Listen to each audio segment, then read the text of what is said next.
Boa tarde a todas as pessoas presentes aqui conosco nessa transmissão. Eu me chamo Karen Saller, sou bolsista da linha 5 de Disseminação Social e Subsídios a Políticas do INCT de Ciência Cidadã, o INCC. Primeiramente, eu queria agradecer em nome do INCC e da sua instituição executora, que é o Instituto Brasileiro de Informação em Ciência e Tecnologia, o IBICT, a todas as pessoas presentes aqui com a gente e também aquelas que contribuíram para a sua realização.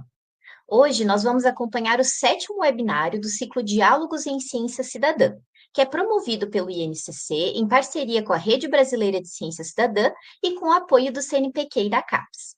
Essa edição ela tem como tema Comunicação na Ciência Cidadã e foi organizada pela linha 5 do Instituto, a linha que eu faço parte. Por isso que eu gostaria, nesse momento, de agradecer todas as pessoas que apoiaram, todos os integrantes da linha que auxiliaram no planejamento, na divulgação e na concepção desse webinário. Para discutir o tema dessa edição, nós teremos pessoas muito especiais e muito competentes nessa área e que vão trazer e nessa edição a gente vai trazer então os seguintes convidados. Eu vou apresentar eles e em seguida a gente vai chamando um a um e ao final a gente também terá uma sessão para perguntas. Então, durante o webinário, quem tiver suas dúvidas pode ir compartilhando aqui nos comentários. Então, a nossa primeira convidada será a Alba. A Alba Lívia Talon, ela é analista em Ciência e Tecnologia no Instituto Nacional da Mata Atlântica, o IMA, onde ela atua com comunicação e popularização da ciência. Ela é jornalista, doutora em comunicação pela Universidade Federal Fluminense e tem experiência em divulgação científica e docência no ensino superior. Ela também já integrou as equipes do Observatório Nacional e do Instituto Nacional de Tecnologia. Nós também contaremos com a presença do José Carlos Fernandes, que é jornalista profissional, doutor e mestre em estudos literários pela Universidade Federal do Paraná. Ele atua desde 2009 como docente, pesquisador e extensionista no Departamento de Comunicação da UFPR. Também coordena o programa de extensão Núcleo de Comunicação e Educação Popular, o NCEP. Ele leciona redação, produção editorial e história da arte. Pesquisa leitura, recepção e história do jornalismo no Paraná. É autor dos livros como Todo Dia Nunca é Igual, de 2009, Um Lugar Chamado Cocaco, de 2022 e O Povo de Lula, de 2024. Nós também teremos como convidada a Larissa Paiva, que é uma jovem cientista cearense, educadora, comunicadora e a primeira astronauta análoga do Ceará. Ela é nascida em Pires Ferreira, no sertão da Ibiapaba, desculpa, e também é conhecida como Laritrix, que é o mesmo nome do projeto que ela tem nessa área. Ela transformou o céu do interior e a paixão pela astronomia em um projeto de vida e impacto social. É premiada nacionalmente, incluindo reconhecimento da Força Meninas como destaque em liderança nacional, e também é embaixadora de iniciativas como Medalhei Olimpíadas Científicas, Estude Melhor e Líderes Têm. E já foi homenageada pelo presidente da República por seu protagonismo juvenil e compromisso com a ciência. Já para a mediação desse webinário, nós vamos contar com a presença da Luana Rocha. Ela é pesquisadora do Instituto Brasileiro de Informação em Ciência e Tecnologia, o IBICT, onde integra a equipe da plataforma de Ciência Cidadã Cives, que tem como site www.cives.ibict.br. Super recomendo vocês entrarem na plataforma para conhecer um pouquinho mais do trabalho. Ela também é membro do Comitê de Gestão da Rede Brasileira de Ciência Cidadã, a RBCC, e da linha 5 do INCC, que é a linha que está promovendo esse webinário. Ela é graduada em jornalismo, com especialização em divulgação da ciência, da tecnologia e da saúde, e mestrado em ciência da informação. Desde 2018, ela estuda inovação e ciência cidadã. Logo após a fala dos convidados, como eu mencionei anteriormente, a gente vai disponibilizar nos comentários do chat o link do formulário para quem quiser para quem quiser o certificado de participação no evento. Então, todos aqueles que quiserem um certificado de participação, é só vocês entrarem no link desse formulário, preencherem com as suas informações, que cerca de uma semana após a realização do webinário, a gente envia para vocês o certificado de participação. Além disso, como eu mencionei antes, nós vamos ter ao final da fala dos convidados uma sessão para perguntas e respostas. Então, as dúvidas que vocês tiverem, os comentários que vocês gostariam de fazer sobre as apresentações, para agregar ali a discussão, vocês podem mandar nos comentários, que a gente vai trazer essas perguntas para discussão em uma roda de conversa ao final da apresentação individual de cada um dos convidados. Então, agora eu gostaria de agradecer a todos pela atenção e eu vou convidar à frente ao palco a Luana, que vai fazer uma introdução sobre o tema desse webinário e ao final ela também vai fazer a mediação das perguntas. Olá, Luana, muito obrigada. Olá, boa tarde. a todo mundo que está nos assistindo, né? Obrigada, Karen, pela apresentação, vai me poupar bastante do meu tempo aqui, né? A Karen já apresentou um pouco do que eu faço, né? Então, eu vou trazer aqui uma discussão inicial, vou tentar não ser muito teórica e focar mais em prática, né, da comunicação em projetos de ciência cidadã.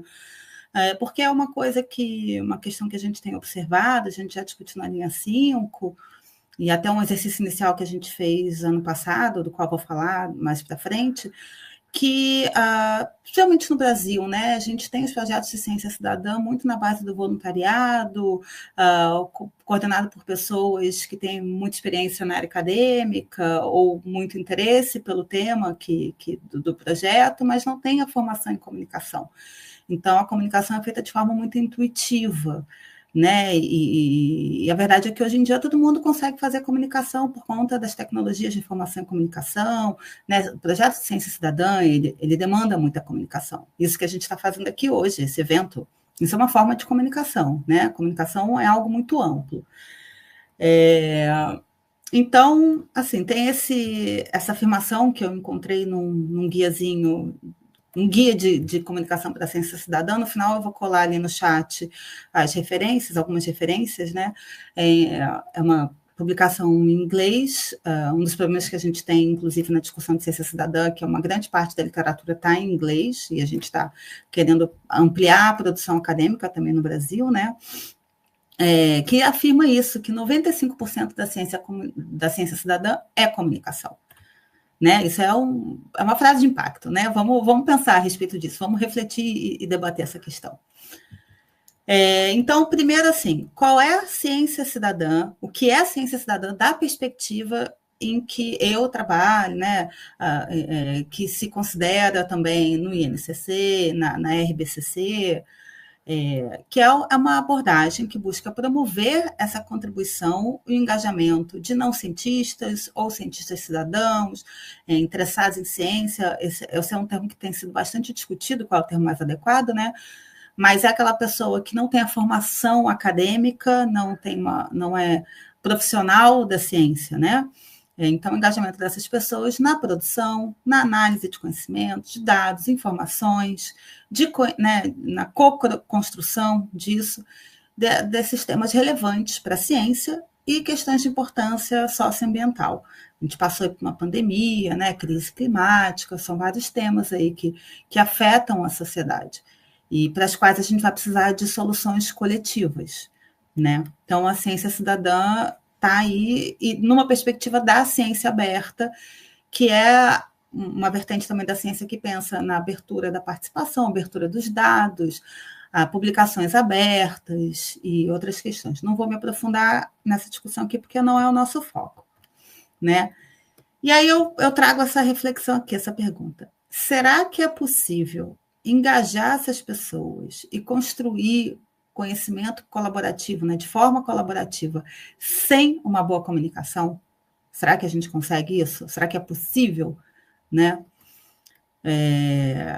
Então, assim, alguns conceitos básicos que eu vou trabalhar aqui. Ai, desculpa, gente, meu roteiro aqui saiu da conta. Eu só preciso entrar rapidinho de novo, desculpa.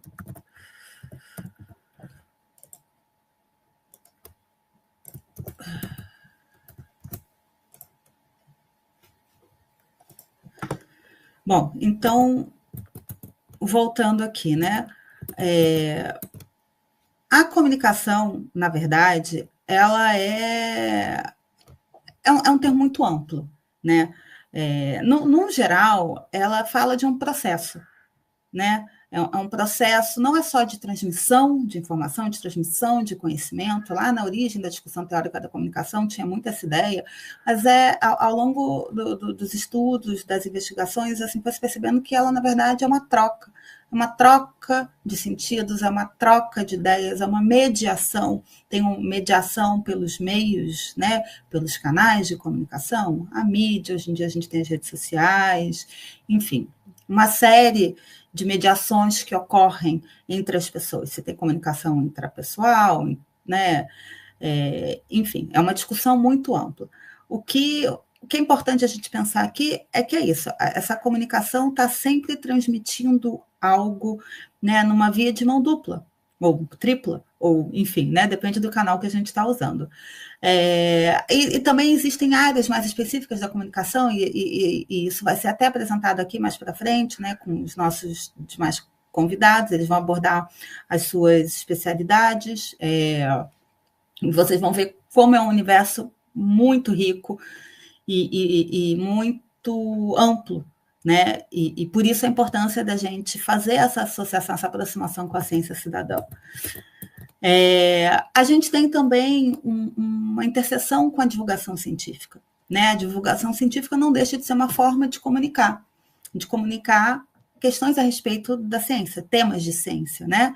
E as reflexões, as discussões teóricas a respeito da divulgação científica, elas também vêm se transformando assim, né, de uma ideia de uma divulgação unidirecional, né, monológica, digamos assim, do cientista para a sociedade, né, de passar o conhecimento científico, da alfabetização científica, a uma divulgação científica mais dialógica, que permita, inclusive, a participação de pessoas sem expertise, sem a formação científica nesse processo da divulgação e de construção de conhecimento. E aí está a interseção, inclusive, da divulgação científica com a ciência cidadã, né? Porque a ciência cidadã, ela procura promover esse diálogo, esse engajamento, essa coprodução.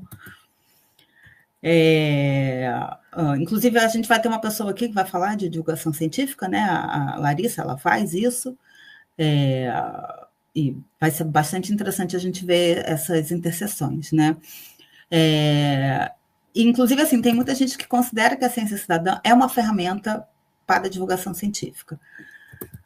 E como eu vinha dizendo, assim, a comunicação, não só a comunicação, é um conceito polissêmico, todos esses que eu trouxe aqui são conceitos polissêmicos, né? Mas na questão da comunicação, eu acho que é mais interessante mostrar isso para vocês, porque é o tema que a gente está falando aqui, né? E a gente já fez outros webinários, muitos trataram dessa definição de ciência cidadã.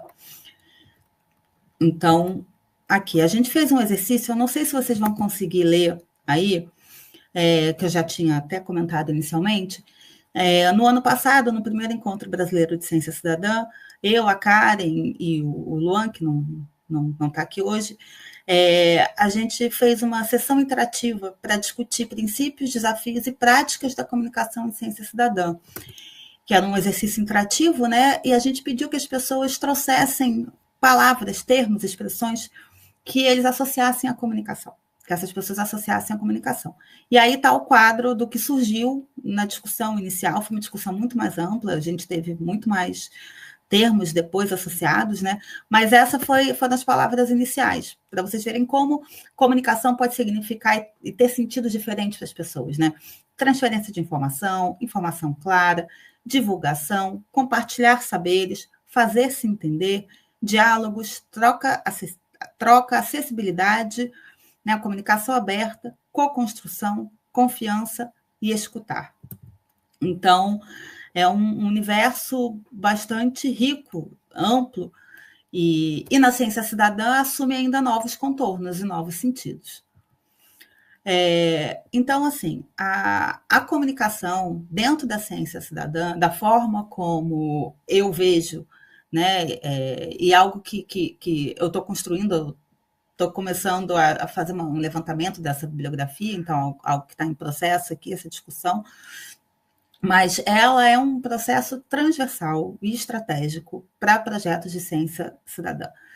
Precisa estar e estar presente em todas as etapas, desde o iniciozinho do planejamento inicial, engajamento, até depois a divulgação desses resultados, e precisa ter essa preocupação da promoção do diálogo, de ser inclusiva e possibilitar essa co-construção de conhecimento. Então, assim, como seria um planejamento de comunicação dentro da ciência cidadã? Isso aqui é um exercício, isso aqui não é uma regra, não é uma receita, não existe receita, Assim como a ciência cidadã, ela precisa ser contextualizada, localizada, e já tem mais 5 minutos, você tem que correr aqui. O planejamento de comunicação, ele também vai ser adaptado, contextualizado a cada projeto, né? Então, assim, primeiro, definir quais são os objetivos do projeto, quais são os princípios e valores, quais são as etapas previstas para aquele projeto e como a comunicação vai contribuir, pode ser aplicada em cada etapa. Por exemplo, considerar quais são os públicos-alvo. Aqui tem alguns exemplos. Participantes atuais e potenciais, gestores, formuladores de política, financiadores, parceiros, as comunidades locais afetadas ou impactadas por aquele projeto, acadêmicos, cientistas, a sociedade em geral. Possíveis canais e estratégias. Os formatos são variados, pode ser escrito, visual, audiovisual, meios, a gente tem meios online, a gente pode pensar que um aplicativo usado por projeto de ciência cidadã é um meio de comunicação, né? A gente tem formatos impressos, material de educação, de capacitação, a gente tem a comunicação presencial, né? Como espaços de diálogo, fóruns, rodas de conversa, né? A gente tem diferentes abrangências de objetivos, né? Interna, comunicação interna e externa, diferentes tipos de linguagem, formal, informal, também adaptada a cada canal, né? Pode ser simples, é importante que seja inclusiva, se a gente está falando de ciência cidadã. Existem abordagens criativas que podem ser adotadas, de storytelling, né? Que é narrativa, gamificação, adoção de multiplicadores ou embaixadores, né? Tudo isso são várias opções que podem ser consideradas no planejamento de comunicação. Só que a gente também tem muitos desafios, principalmente nesses projetos brasileiros, né, menores. A gente tem recursos limitados, recursos financeiros, pessoas envolvidas, pessoas sem a formação em comunicação, né? Podem ser estratégias complexas que exigem recursos que não estão disponíveis, né? A comunicação, o ideal é que ela seja considerada desde o início do projeto, não como uma atividade secundária, ela participar assim do coração do projeto, né? A gente tem a questão da linguagem científica versus uma linguagem mais acessível, menos técnica, digamos assim. Tem a questão dos conflitos com os quais os projetos lidam, conflitos locais, conflitos políticos, socioambientais. Muitos projetos lidam com temas sensíveis, como é que você trata desses temas sensíveis. Tem a rotatividade dos participantes, né? Muitas vezes esse engajamento que é efêmero, tudo isso que precisa ser considerado. E aí, por fim, a questão que eu deixo aqui é, 95% da ciência cidadã é comunicação. Vamos considerar que é. Não sei se é, mas eu acho que é algo para refletir. Só que qual comunicação que a gente quer? Né? É uma comunicação unidirecional? Ou será que é interessante a gente abrir espaços de diálogo num projeto de ciência cidadã? Né? E aí eu deixo aqui uma pergunta para vocês que estão nos assistindo hoje aqui. Como é que ocorre a comunicação dos projetos em que vocês atuam? Será que existe um espaço para uma abordagem dialógica, inclusiva, aberta? Quais são as possibilidades para a comunicação? Quais são os desafios para essa comunicação? Eu trago aqui mais perguntas e sugestões, né, do que uma receita, do que uma resposta exata, porque o objetivo aqui é a gente realmente questionar e dar início a essa reflexão, a construir um pouco também essa literatura da comunicação na ciência cidadã, voltado para uma realidade brasileira e latino-americana, que é o foco de ação do INCC. É isso.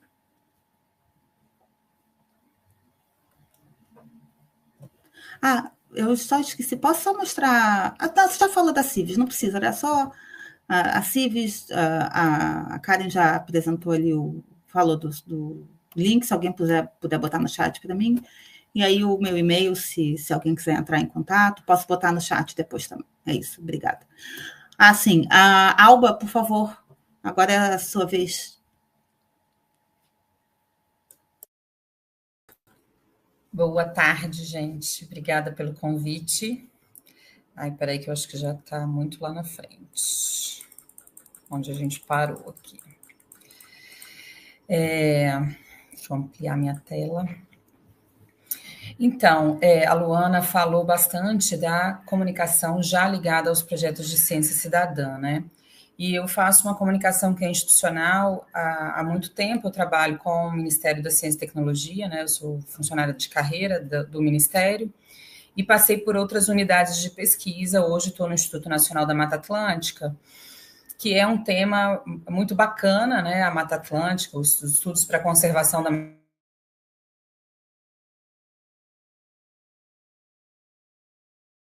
cidadã. E aí acabo que eu estou muito perto das pessoas aqui do IMA que fazem, que conduzem, que coordenam os projetos de ciência cidadã.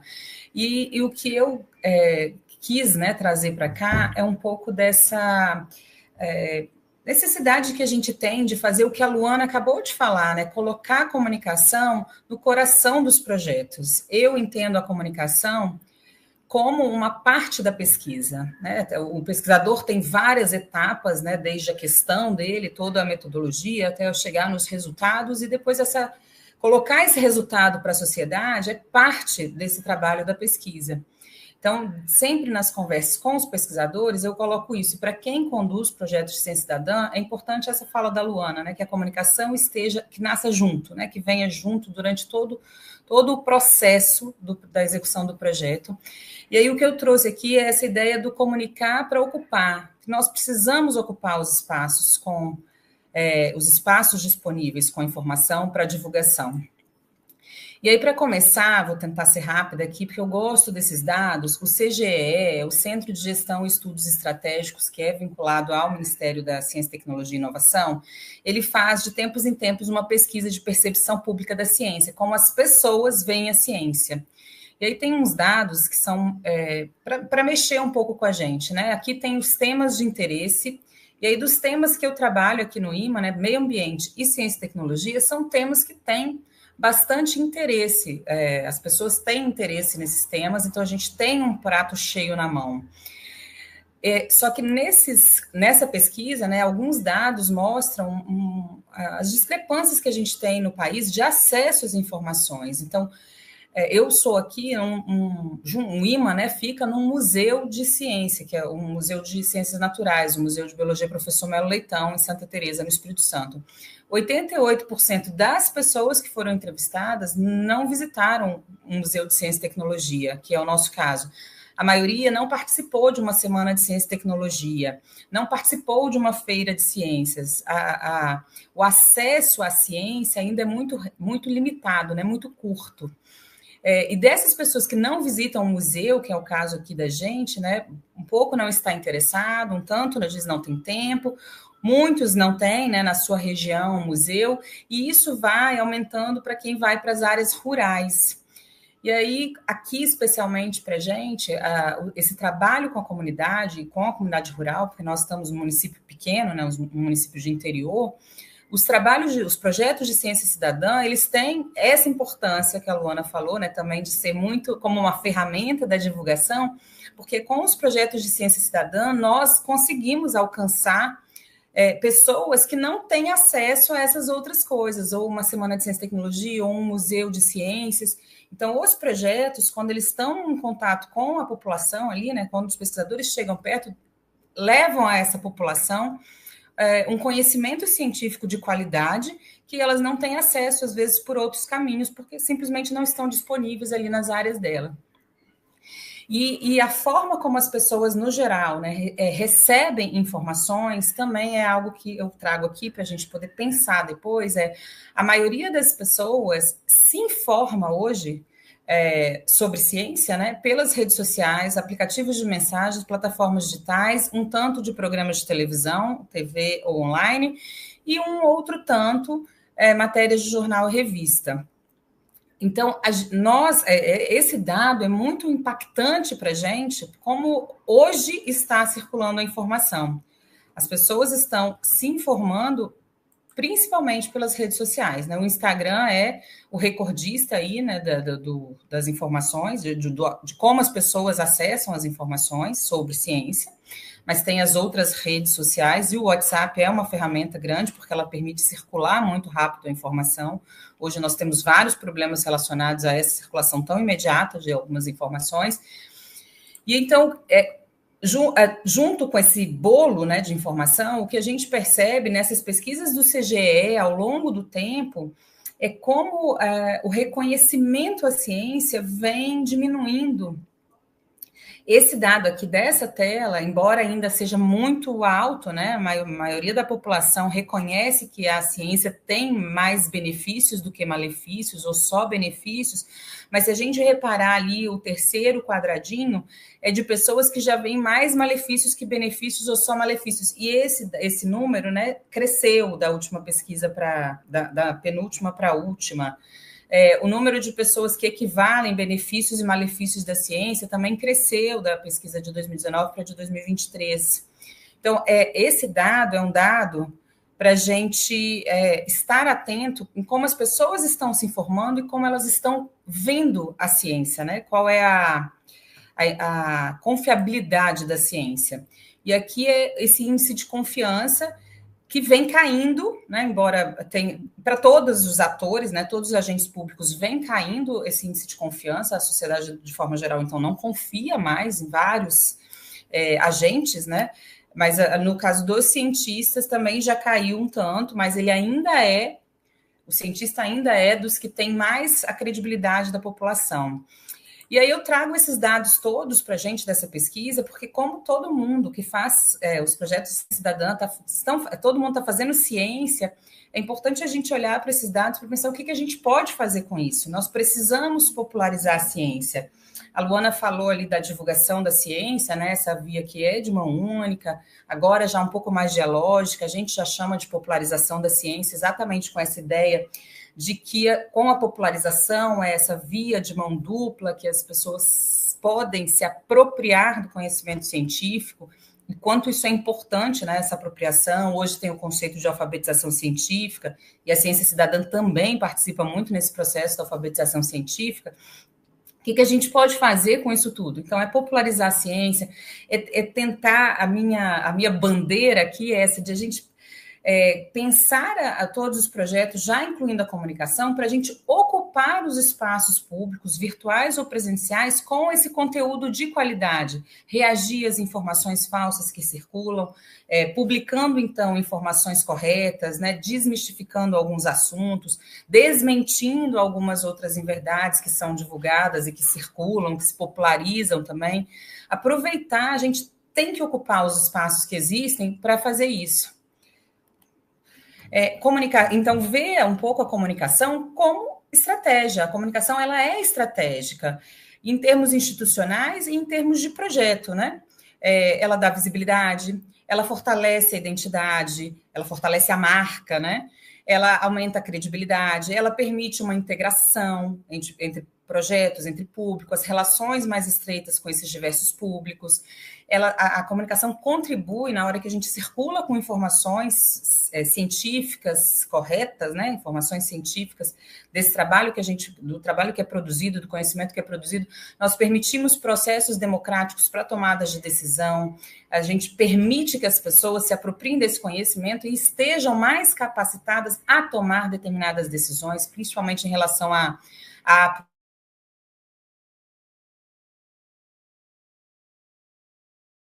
públicas que as impactem, né? A comunicação a divulgação gera impacto social e cultural, abre portas para parcerias, a gente aumenta financiamento, né? Consegue mais parceiros, contribui para essa divulgação, esse acesso à informação, atrai colaboradores, cria memórias, estimula novos cientistas, né? A gente está aqui com a Larissa, que vai falar daqui a pouco. A gente tem nosso papel também na comunicação da ciência é promover, estimular o futuro da ciência, que são os novos cientistas, engajar pessoas na ciência, engajar as pessoas nos projetos, interferir nessas políticas públicas. Então, a comunicação ela precisa ser vista como uma estratégia mesmo. A Luana falou do coração, e é isso, a comunicação tem que nascer com o projeto, né? Ela tem que estar durante todo o tempo até chegar ao final, porque ela é parte desse processo para que ele também tenha impactos nos seus resultados, né? Os seus resultados precisam chegar para os lugares. Então, com quem queremos e com quem precisamos falar? Com a comunidade local, essas que são beneficiadas ou envolvidas nos projetos, estudantes, professores, toda a comunidade científica, porque a gente precisa falar com pares, com os nossos parceiros e atrair para essa área, né, da divulgação, e a gente precisa falar com a imprensa. Eu, como sou jornalista e trabalho com assessoria, é uma parte que eu gosto muito, acho que a gente tem uma ferramenta que pode ser muito usada pelos projetos de ciência cidadã, que é a imprensa, e que às vezes a gente não usa tanto.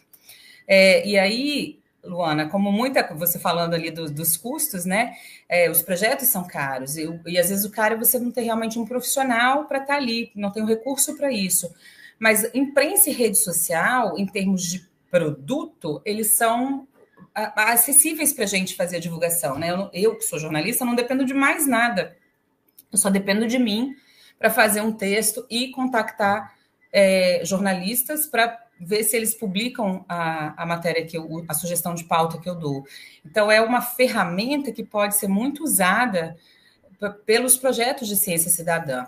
Então, aqui, qual o nosso papel como cientista, né? Todo mundo, coordenador de projeto, tem essa preocupação. Qual é o nosso papel como um produtor de conhecimento? A gente quer sensibilizar, mobilizar, engajar, contribuir para a educação científica, inspirar as pessoas, promover cidadania, promover inclusão, promover desenvolvimento social, em especial, né, projetos que são financiados, ou projetos que são feitos por órgãos públicos, prestar contas à sociedade. Então, nós temos que colocar a comunicação e divulgação como parte do processo, porque a gente tem que prestar contas do que a gente faz mesmo. Mas isso tudo aqui já é muito bem abrigado pelas iniciativas de ciência cidadã, nessa intenção de mobilizar, de engajar as pessoas nos projetos. E, às vezes, o que a gente precisa agora é comunicar a ciência cidadã no sentido de dar visibilidade aos projetos de uma forma mais institucionalizada mesmo, né? Não só do engajamento, mas de você aparecer, né? De começar a fazer as pessoas conhecerem mesmo, não só aquelas que vão se engajar nos projetos, né? E aí, ferramenta a gente tem de montão. Hoje tem rede social, imprensa, a gente tem eventos, ações presenciais, material impresso, que a gente já não precisa mais usar tanto. Então, a gente tem muitos caminhos, e eu quis trazer aqui uma parte um pouco mais prática.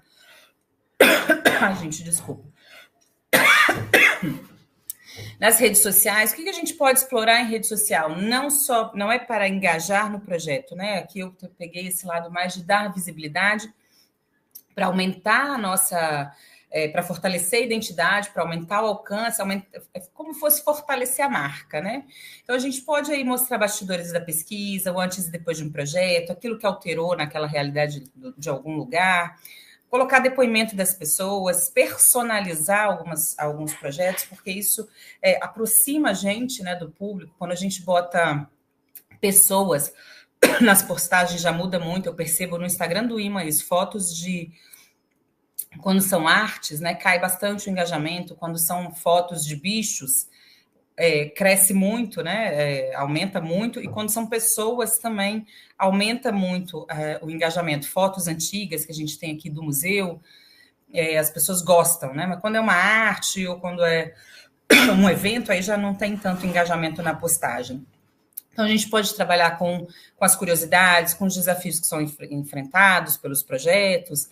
É uma criatividade mesmo a gente levantar os assuntos, né? E para a imprensa, que é um canal que todo projeto pode construir, né? Todo cientista pode construir canais com jornalistas, usar alguns caminhos para isso, criar as pautas que sejam com temas atuais. A gente tem, dentro dos jornais, critérios de noticiabilidade que, infelizmente, a gente tem que atender. Então, às vezes a gente tem um assunto que a gente considera super legal, mas que não vai se encaixar na política dos jornais, né, de critérios de noticiabilidade. Então, a gente tem que estar atento a isso. É uma coisa mais curiosa, uma coisa que tem que ter acontecido agora, não perder muito tempo. Se o negócio foi um mês atrás, já não adianta mais. Então, a gente tem que estar ali um pouco atento ao tempo da imprensa, que é diferente do tempo da pesquisa. aquilo que tem mais impacto na sociedade. Às vezes, uma coisa que acontece numa região pode ser divulgada pelos veículos daquela região, mas alguma coisa que tem um alcance maior vai poder ser divulgada em veículos que têm outra abrangência. A gente conseguir pensar esses caminhos que a gente tem aí. E aí, como é que a gente faz um release? Escrever um texto respondendo a perguntas que são básicas, mandar para esses jornalistas, ter as fotos, já preparar um material para que esteja acessível para eles, para que eles peguem já uma coisa pronta, né? Porque facilita para eles entenderem o assunto e já quererem divulgar.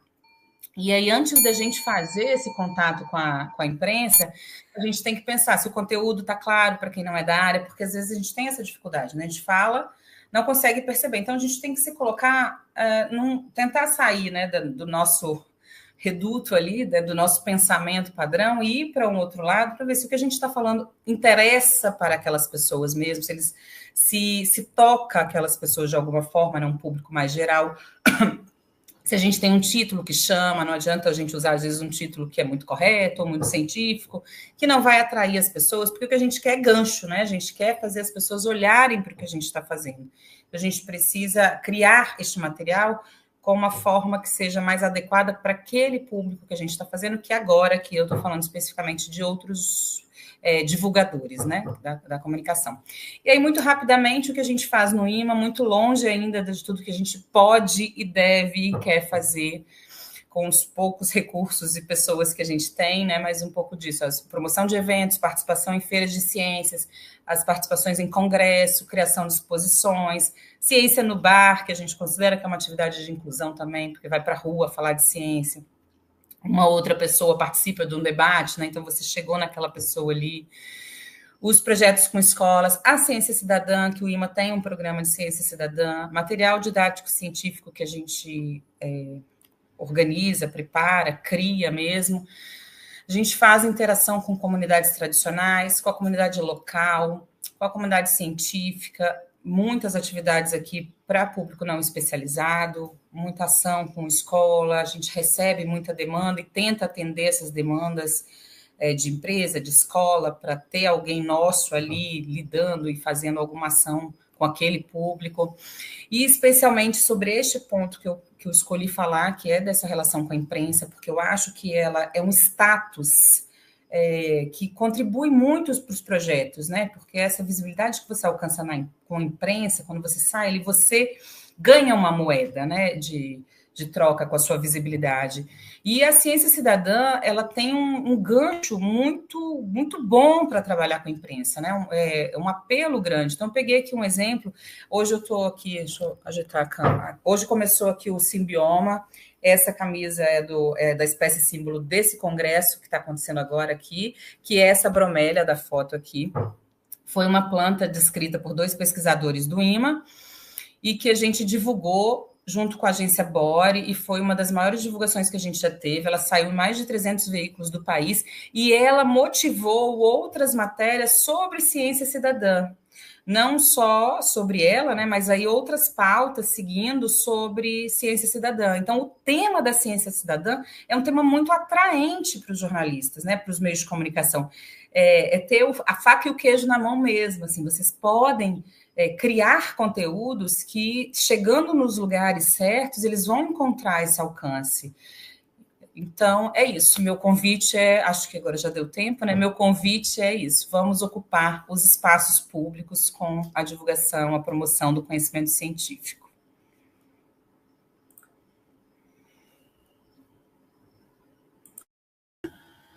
Oi, Alba, muito obrigada aí pela sua apresentação, né? Você trouxe questões muito importantes da experiência de quem trabalha com a comunicação institucional, os desafios, né, de falar de ciência e como alcançar, né, os objetivos da comunicação.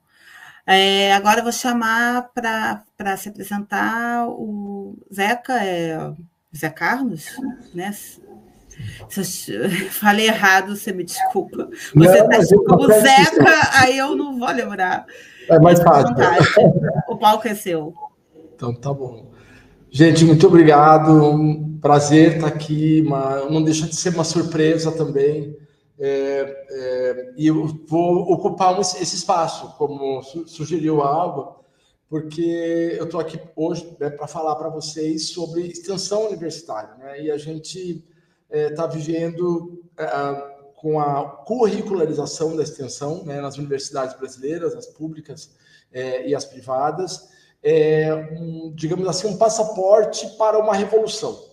Porque se a gente coloca esses números, 10% de toda a carga horária de todo e qualquer curso universitário obrigatoriamente dedicada a estar, de alguma maneira, fora dos muros da universidade, você tem uma quantidade de horas incrível em que as universidades saem um pouquinho do seu castelo de cristal ali e vão provar e experimentar o sabor da realidade, né, nas ruas. Então, é desse lugar que eu estou aqui para falar para vocês, né, como professor universitário, blá, blá, blá, mas principalmente como num trabalho de coordenação de um programa de extensão que existe há 22 anos, chamado Núcleo de Comunicação e Educação Popular, que existe aqui na Universidade Federal do Paraná. Ele é um dos 600 projetos de extensão, né, que existe na universidade. Então, assim, muitos outros colegas poderiam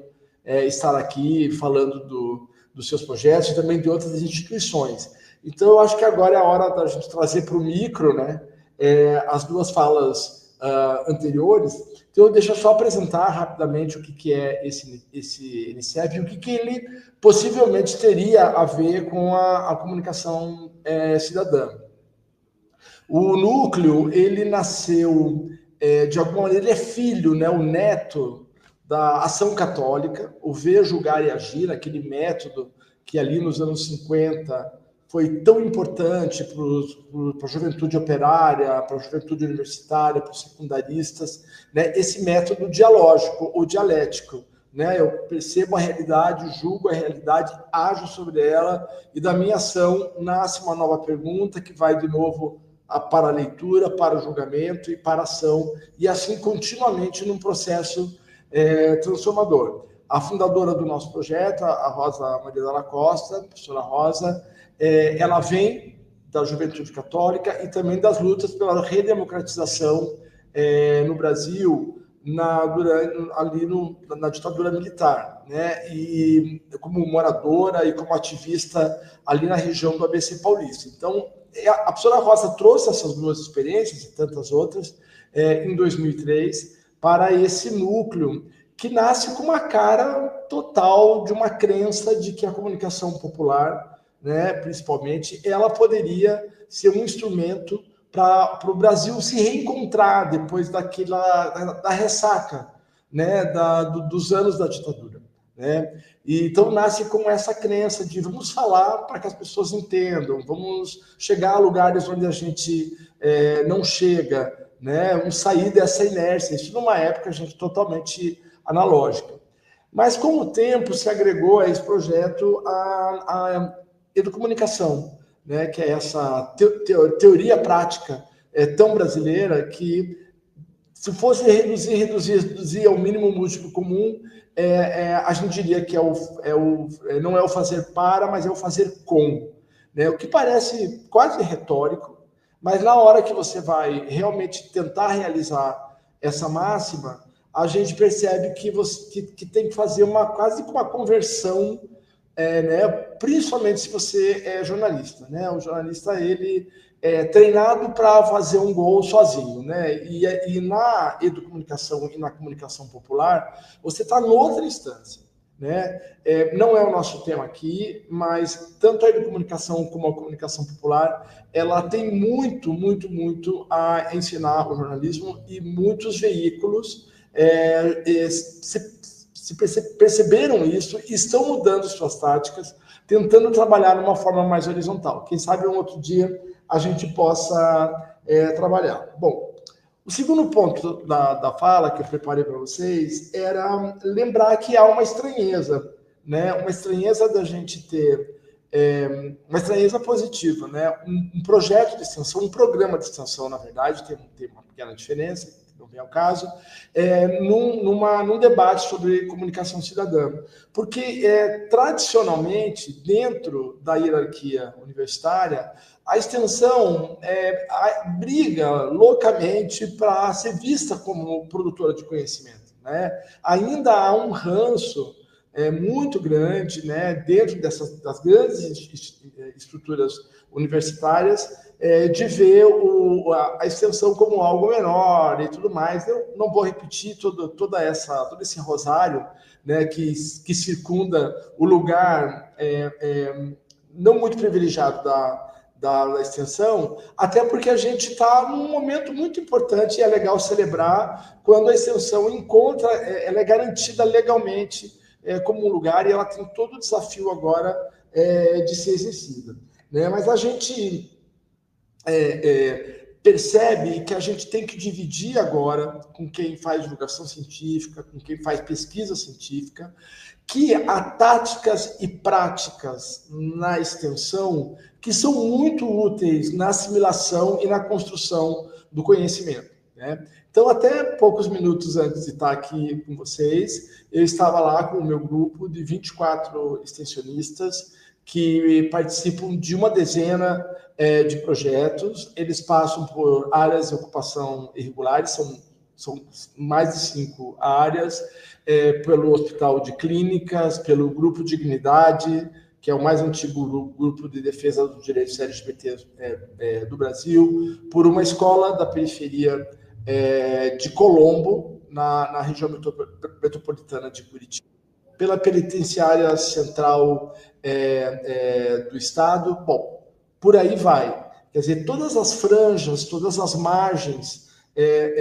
da sociedade, de alguma maneira, a gente tenta atingir. E lógico que a gente não consegue todas. Uma hora você começa um projeto e você vai ter um impasse de financiamento, que quase não tem para extensão, né? Também acho que é outro tema.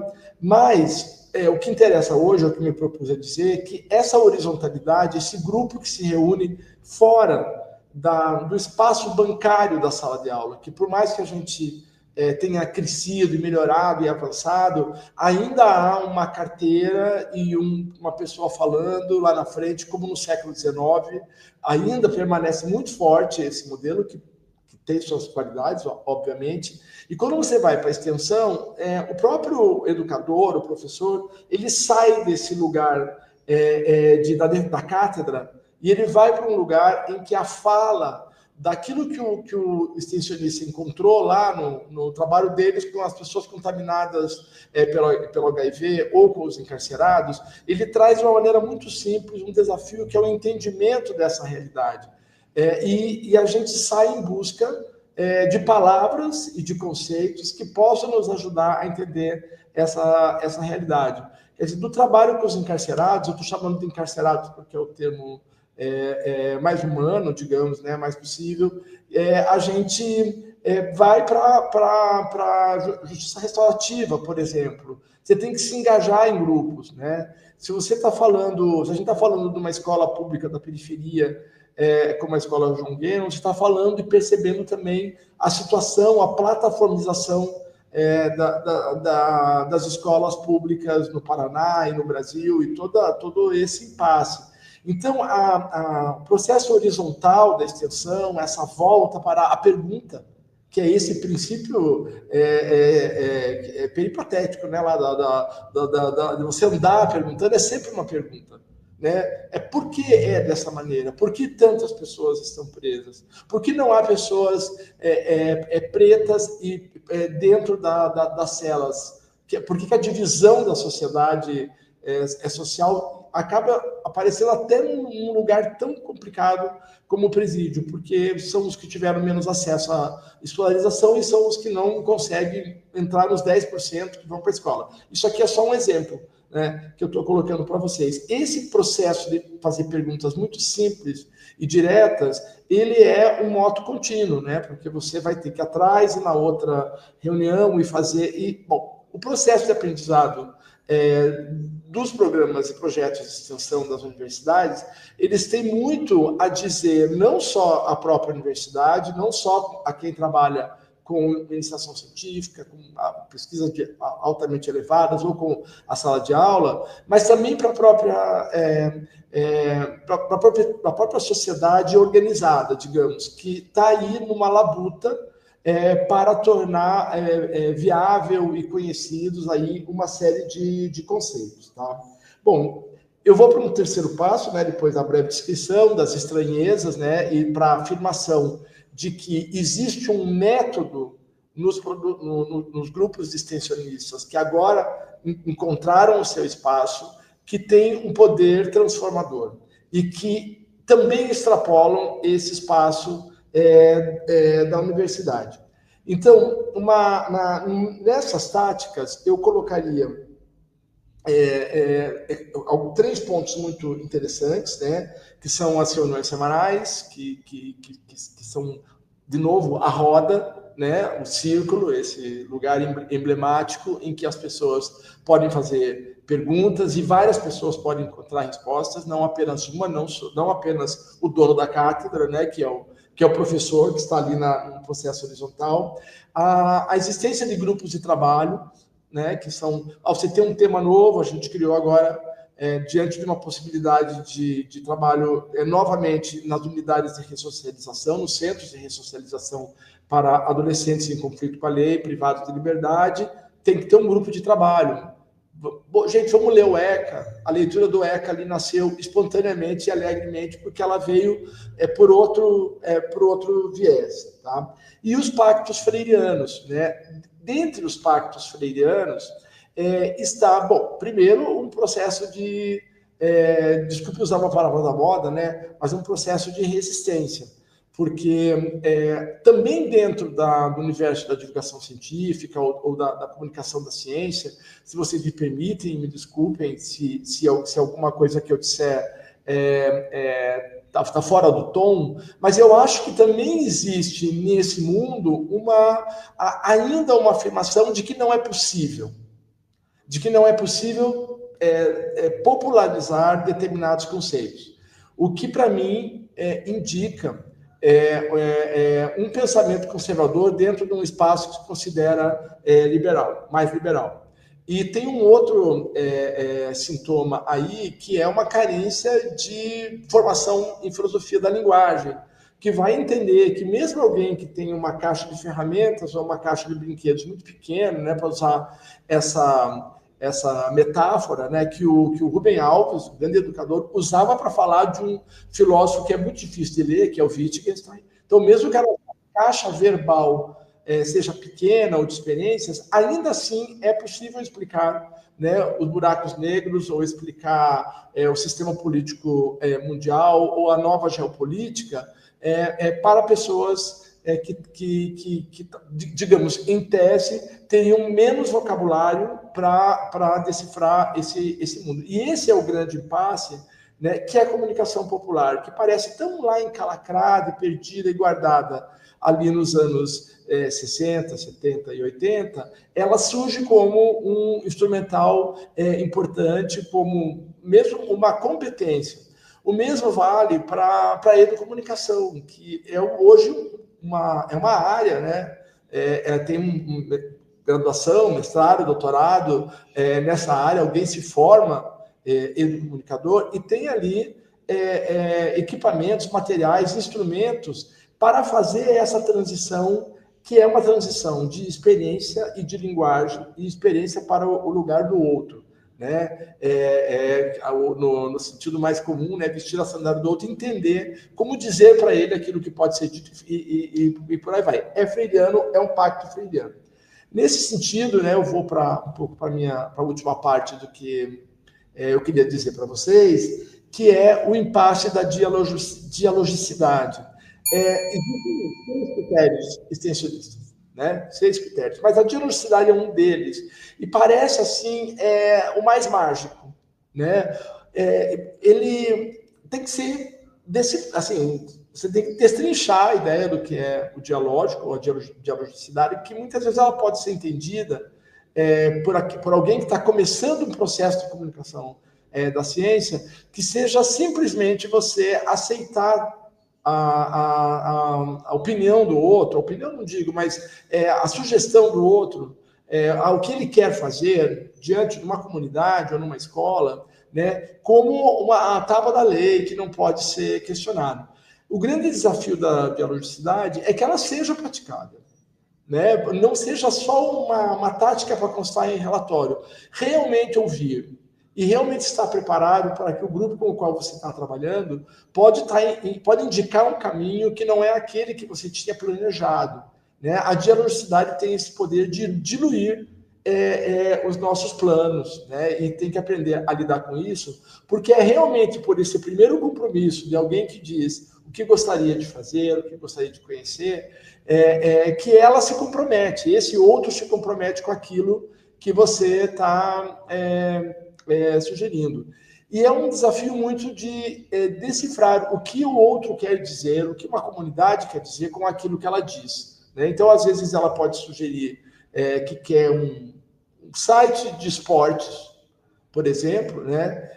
E você vai ver e descobrir que aquela comunidade, sei lá, não tem espaços de convivência, né? Ela vive muito cerceada pela violência, por exemplo. E o esporte ali tem um caráter simbólico, né? Do desejo de estar junto, do direito de estar junto. Bom, os exemplos são infinitos, né? Mas a dialogicidade pode ser esse ponto de partida, né? Eu acho que é uma palavra que, nas suas múltiplas variantes, me parece às vezes que ela está um pouco desgastada, né? Por tanto tempo que a gente fala nesse assunto, não, a dialética, o diálogo, o ouvir o outro, tal. Mas a dialogicidade é uma ciência em si de lidar com comportamentos, com desejos, né?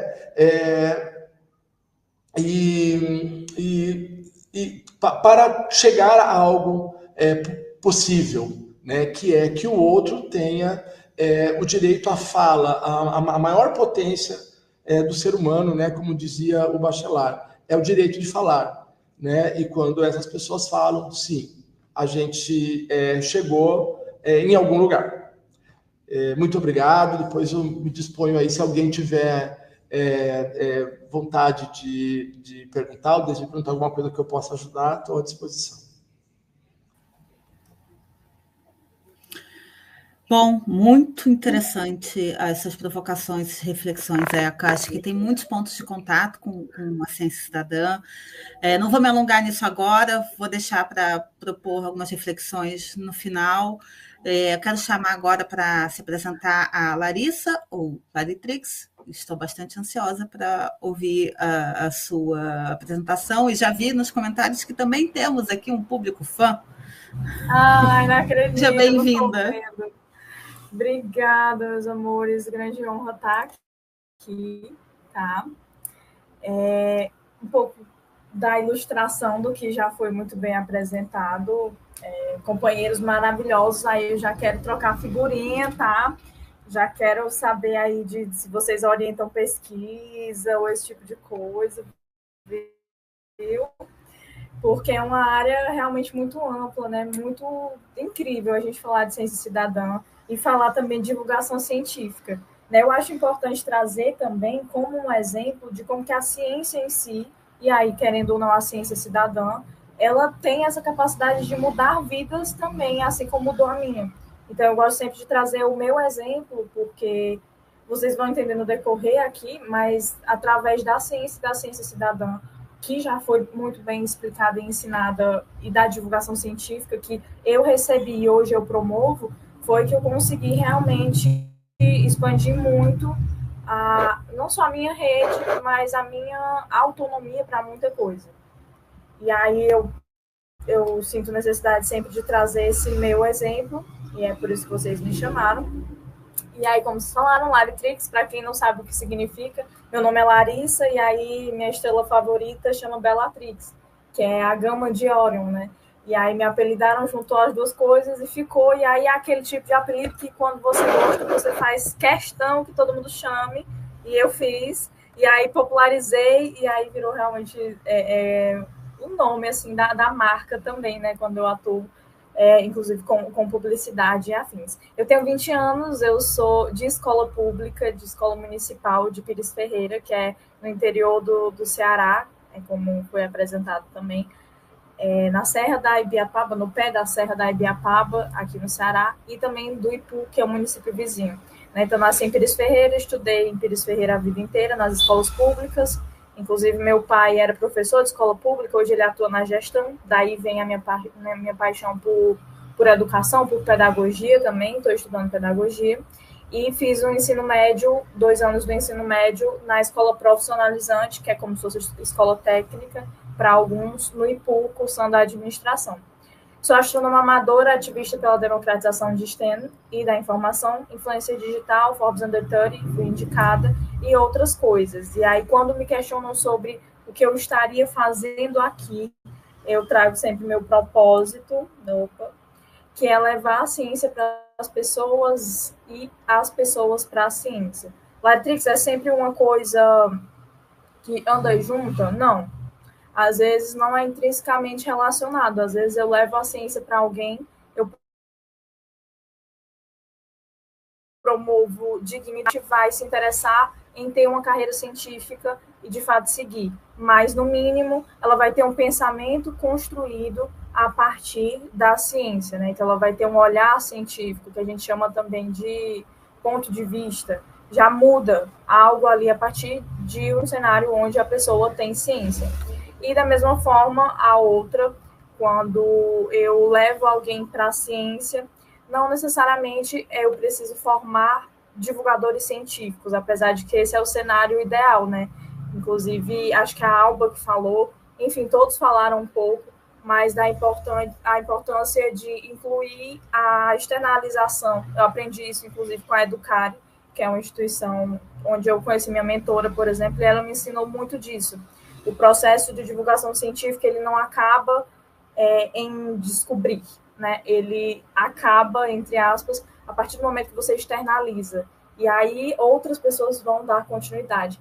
Mas a importância também de enxergar a divulgação científica, a ciência cidadã, ou não sei exatamente a divisão exata aí que vocês têm realmente a teoria e tal, mas não deixar o conhecimento morrer ali num prédio ou numa universidade ou num centro de pesquisa ou num laboratório.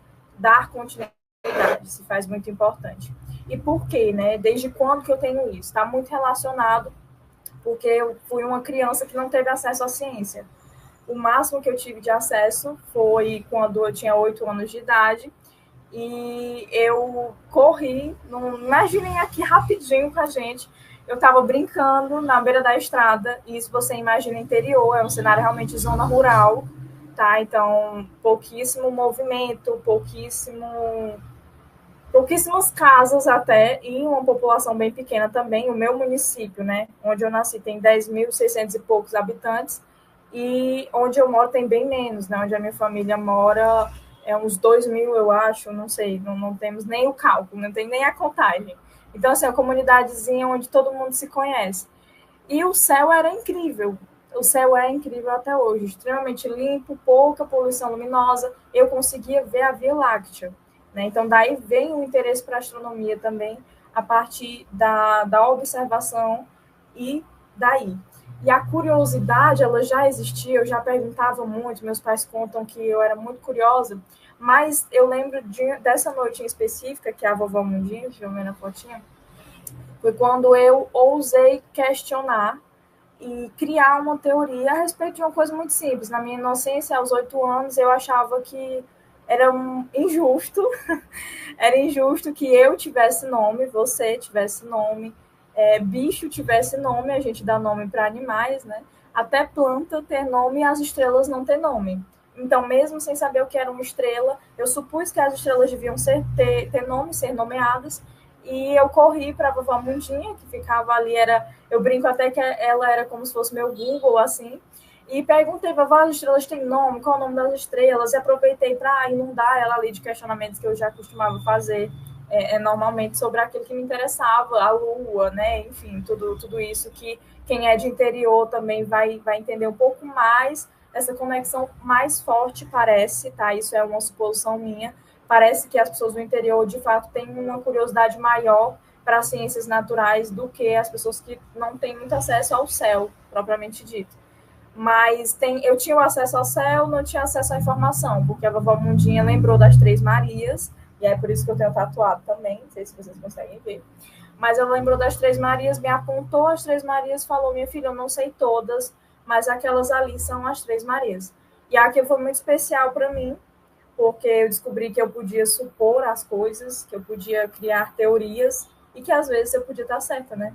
Eu achava que devia ter nome, de fato tinha. E aí, logicamente, eu quis saber muito mais, mas, enfim, foi assim que começou. Eu quis saber das outras estrelas, ela não soube dizer, ela ficou triste, inclusive. Tentei, em todas as pessoas que eu considerava mais inteligentes que eu, ver se alguém tinha ali essa informação ou outras, né, relacionadas ali à astronomia, mesmo sem saber o que era astronomia, mas eu não conseguia esse acesso. Só alguns anos depois, quando abriu uma lan house ou locadora, lá na minha comunidade, foi que eu consegui ter acesso e eu pesquisei sobre as Três Marias, pesquisei sobre a astronomia, descobri, né, a existência dessa área que eu quero seguir, e junto a isso, eu descobri também uma vocação, talvez paixão, e descobri a pedagogia, né, e a divulgação científica, porque eu passei a frequentar essa locadora, essa lan house, para aprender e consumir o máximo de coisas possíveis para levar para a minha comunidade. Aí o que começou como conversa, brincadeira entre meus primos, meus parentes, ensinando, inclusive para minha outra avó, a vovó Toninha, sobre o que é o dia e a noite, esse tipo de coisa, sempre em linguagem simples,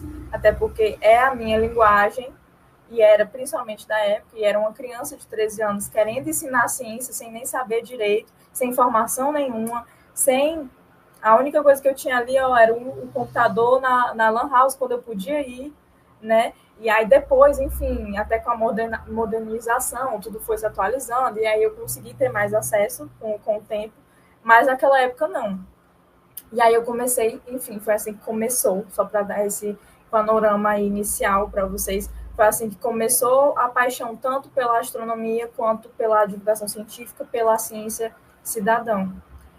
E aí eu senti nesse momento a dor muito forte que era não ter acesso, e aquela dor do atraso também. Poxa, como assim? Eu, minha família, as pessoas que eu amo, as pessoas que convivem comigo, todo mundo vê a mesma coisa no céu durante a noite, e aí a gente vê mudança, e a gente vê fenômenos, a gente vê chuva de meteoro, a gente vê tudo, mas a gente não sabe, não compreende o que está vendo. Isso está errado. Então eu busquei informações, busquei conhecimentos, busquei títulos, para que eu tivesse cada vez mais credibilidade para levar isso para as pessoas.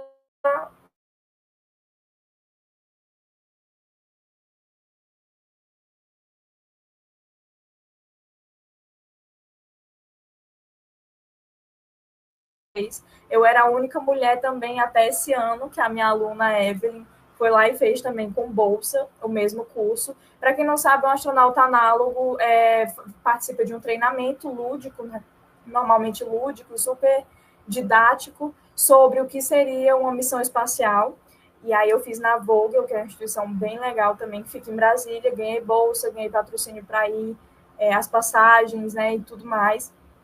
E aí consegui me formar, era um sonho imenso, mas muito legal, muito divertido também o treinamento, e me ajudou a entender se eu gostaria mesmo de ser astronauta ou não, né? E aí a conclusão, se vocês quiserem saber, eu digo depois, mas quem acompanha aí já sabe, eu quero uma carreira mais centrada na astronomia mesmo e na educação, na ciência cidadã, tá tudo tranquilo.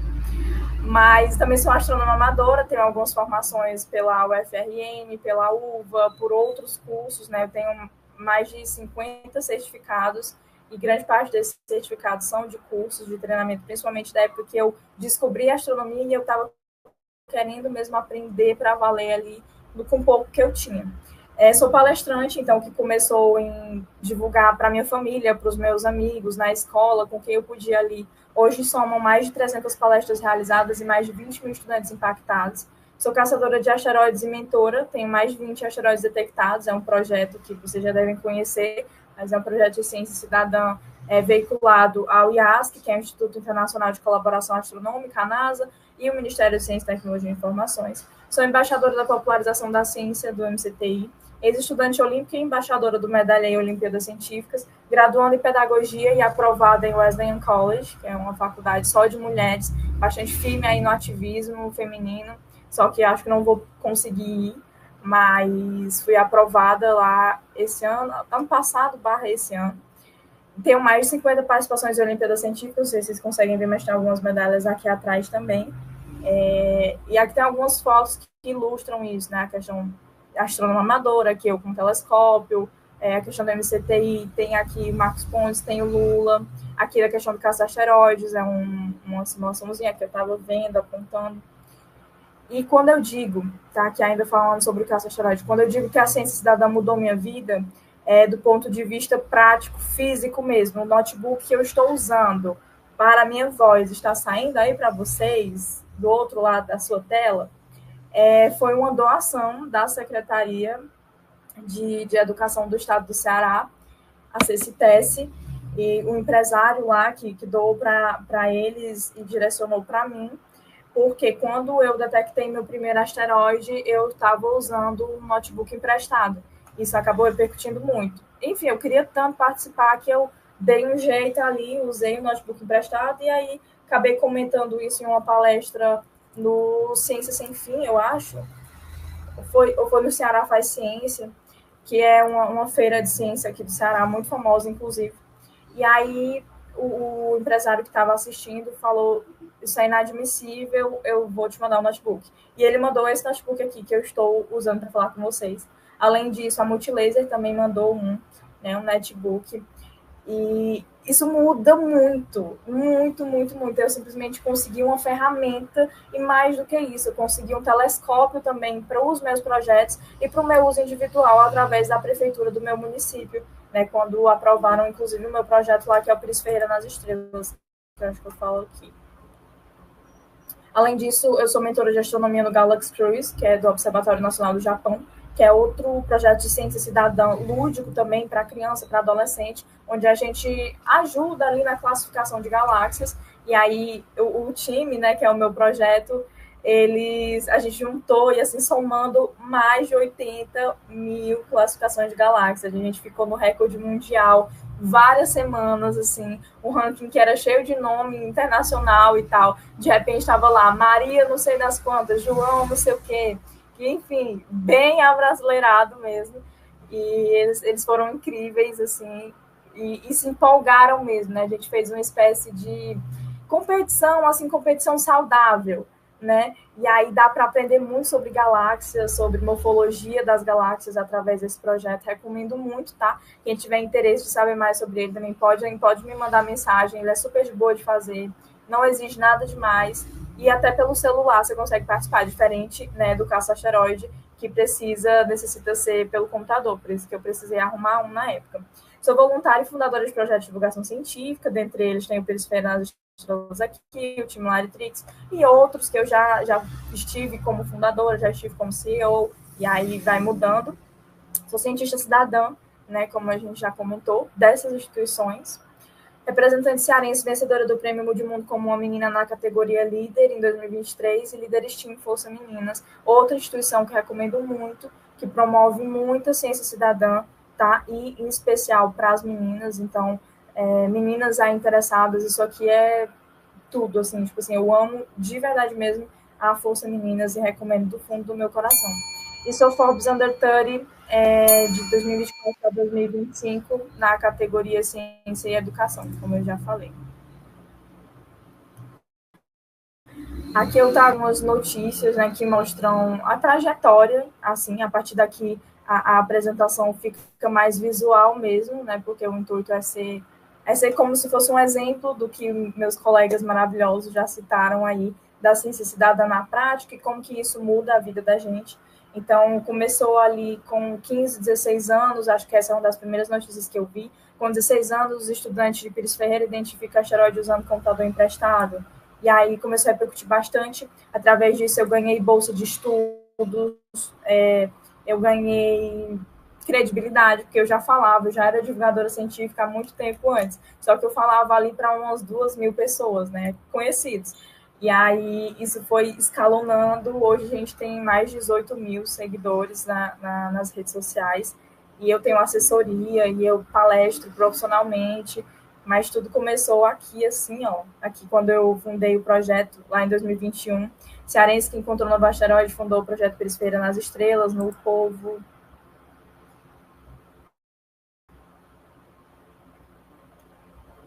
Aqui, quando eu recebi o notebook pelas mãos dos secretários da época, também ganhei uma luneta do planetário Rubens de Azevedo e alguns jogos para distribuir nas escolas, né, nos meus projetos, já foi distribuído, inclusive vou pedir mais.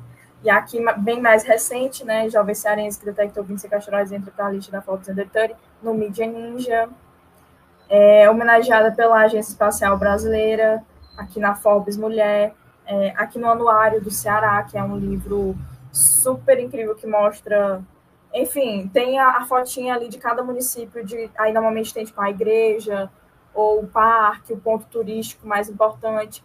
No Anuário do Ceará, no Pires Ferreira, tem a minha foto. Isso aqui me pega demais, porque eu amo meu município, de verdade. Eu sou Pires Ferreirense mesmo, nasci no Pires Ferreira, e eu sou a única lá de casa que nasceu no Pires Ferreira, porque, enfim, acho que é como o interior também, é meio separado, ali tem muitas comunidades próximas, e aí cada um nasce num canto, e aí eu sou Pires Ferreirense, eu gosto muito do meu município, e eu estou lá representando no anuário do estado do Ceará. Aqui tem sobre a minha aprovação na Wesleyan, se vocês quiserem conferir também. Mais notícias do Correio Brasiliense, no G1, etc. Isso aqui foi um post super legal que o pessoal do Terra fez. E aí alguém já falou aqui também anteriormente sobre a importância da imprensa, né? Dar essa força, dar essa credibilidade para nós, divulgadores científicos, e divulgar essas histórias é muito, muito importante, porque através daqui alguém vê, que projeto é esse? Eu quero participar disso também.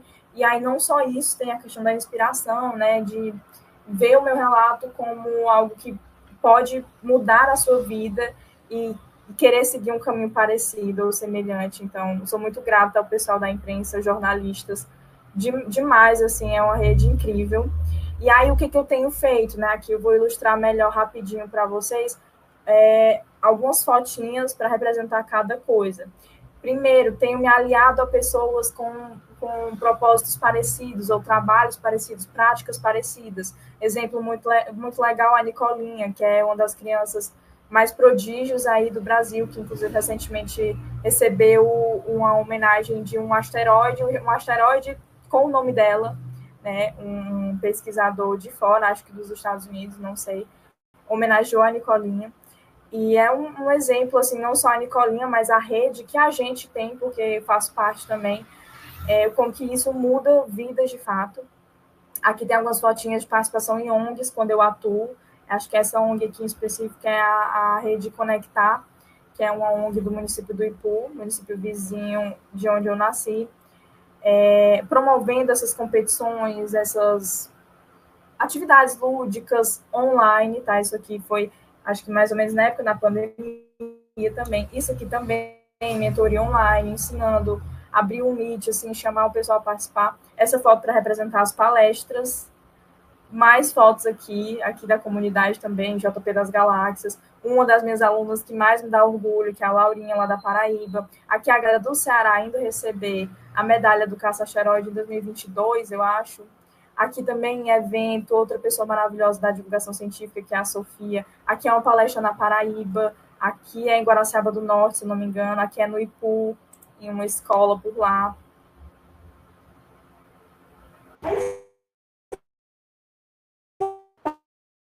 É para isso mesmo. Eu preciso para você viajar. Aqui é para o curso de astronauta onde eu me formei, né? Inclusive aqui faz parte do treinamento o curso de primeiros socorros, a gente faz o treinamento de astronauta também. Aqui é os professores do curso, aqui é uma imagem.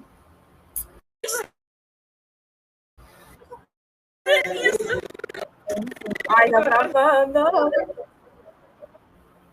Eu gosto muito daquele vídeo, mas acho que não vai dar para reproduzir. É simplesmente uma aluna, acho que ela tinha mais ou menos a minha idade quando eu comecei, e ela totalmente emocionada em me conhecer. Eu fico, meu Deus do céu, que coisa linda. Porque, tipo, acho que para as meninas pega ainda mais, né? Porque, nossa, é uma menina que gosta de astronomia, ela é astrônoma, ela é astronauta, o título também chama a atenção, né? E aí a gente saber usar essa influência boa, de fato, leva a ciência para as pessoas para a ciência. Aí aqui é mais foto, vai ter bastante foto. Não vou explicar muito, mas só para deixar visual mesmo.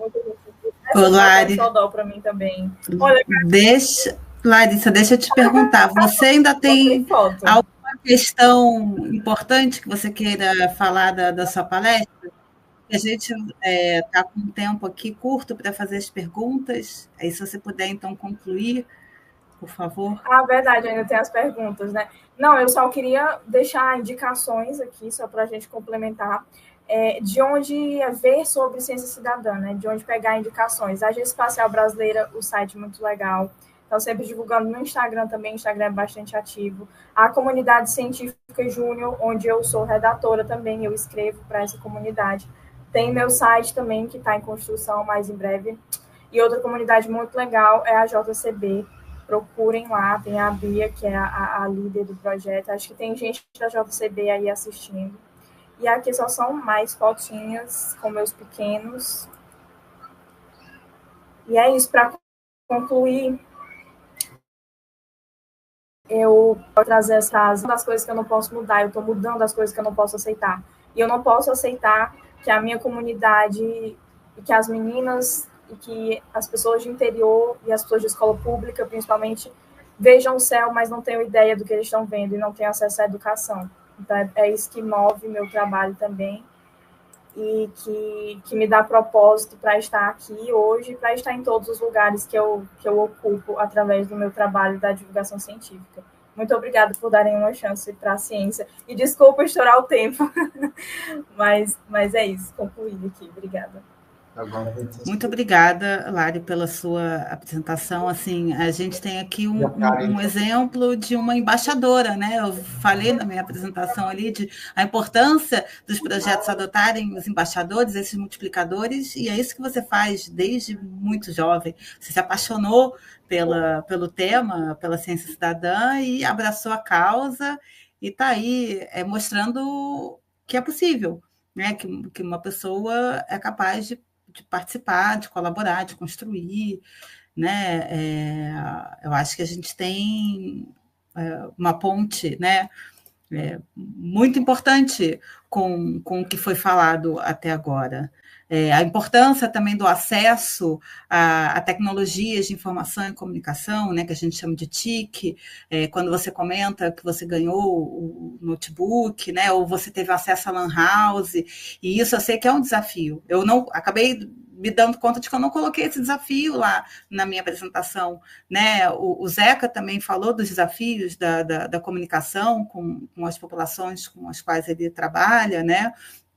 Muitas vezes população vulnerável, nesse mundo digital que a gente vive hoje, e tendo em vista que a ciência cidadã está cada vez mais migrando para o online e para o digital, né, está ampliando a sua ação por conta dessas ferramentas digitais, né, como é que a gente, num país como o Brasil, num continente como a América Latina, que ainda tem tanta desigualdade, né, tanta dificuldade de acesso à educação, às tecnologias, à internet, como é que a gente amplia esse acesso a esse fazer científico, a esse aprendizado, a esse conhecimento, né? Como a comunicação pode ajudar nisso? Eu acho que a gente tem aqui muitas reflexões. Eu vou abrir aqui para as perguntas do público primeiro, e depois, se der tempo, eu faço algumas provocações aqui. Luciano, eu não sei se essa pergunta foi específica para a Alba, talvez. Foi para a Alba. Alba, você tem aí alguma política ou tutorial para autores, editores de revista? Então, não tenho uma política. Eu tenho um roteiro que eu trabalho com os pesquisadores, né, geralmente da instituição que eu estou, que é um roteiro de um texto para eles fazerem, para me darem base para eu transformar num release, né? Esse roteiro eu tenho de bastidores, assim, o que vai ter no primeiro parágrafo, o que vai ter no segundo parágrafo. Eu preciso que eles me respondam algumas perguntas ali para eu fazer um texto de divulgação. E esse roteiro, ok, posso passar para todo mundo, porque na verdade ele é só isso, uma sequência de 5 parágrafos, né? De que tem que ter ali, de respostas para mim.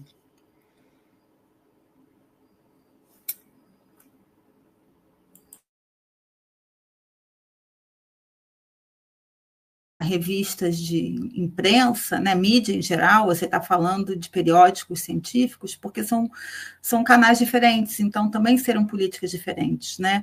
Quando uma instituição está trabalhando com a mídia, com a imprensa, é mais passivo, digamos assim, na atuação, nesse contato, vai fazer ali a conversa com o jornalista, propor uma matéria, né, vai enviar esse release, esse texto sobre o assunto, e o jornalista é para ter liberdade de trabalhar como julgar mais adequado para o seu periódico, né? Agora, se a gente está pensando num periódico científico que quer divulgar mais os trabalhos, artigos que ele publica, aí a gente vai para uma outra abordagem, né? É interessante também que esses periódicos pensem a sua própria comunicação, a sua divulgação científica, são ações diferentes para canais diferentes.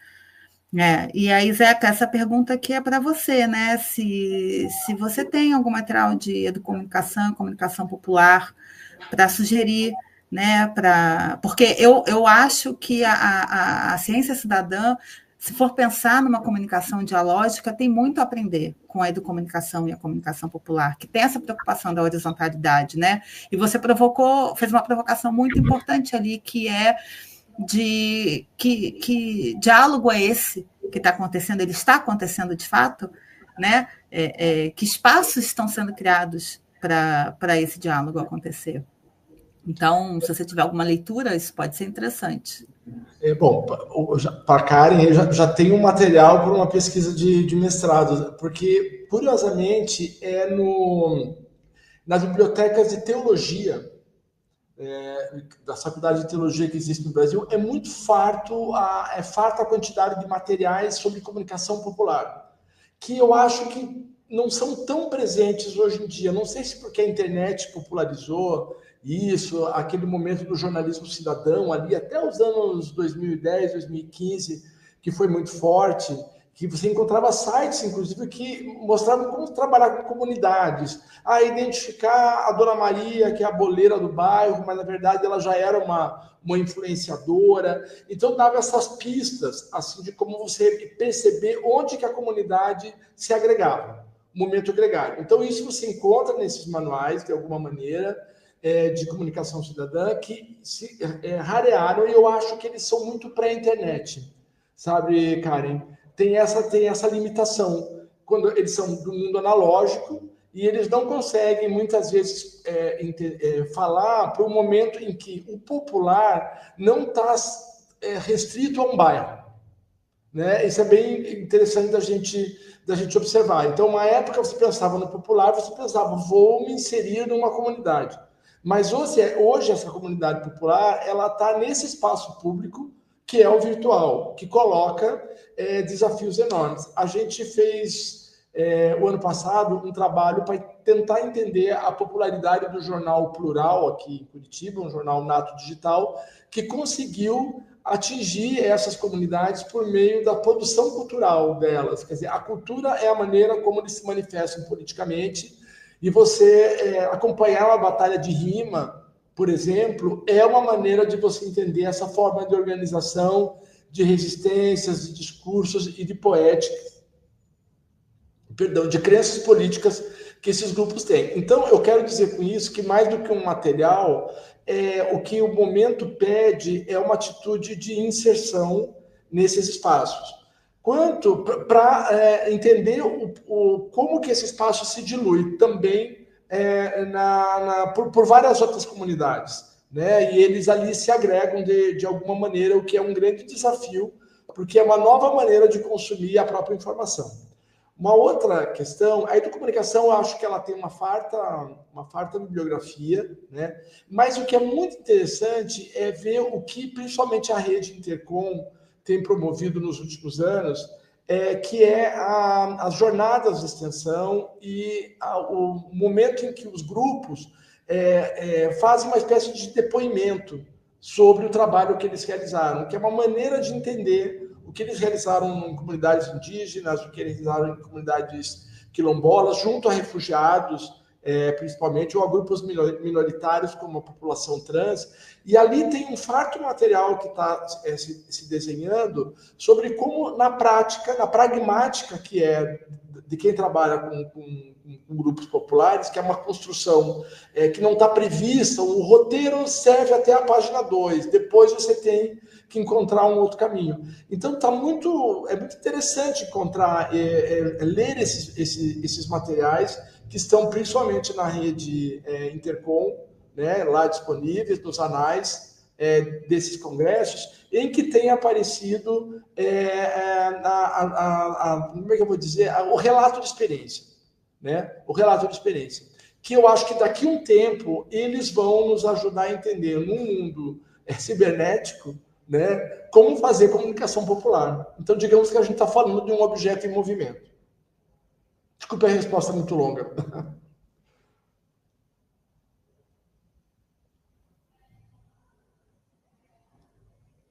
Essa pergunta é para Larissa, né, que comentou sobre linguagem simples.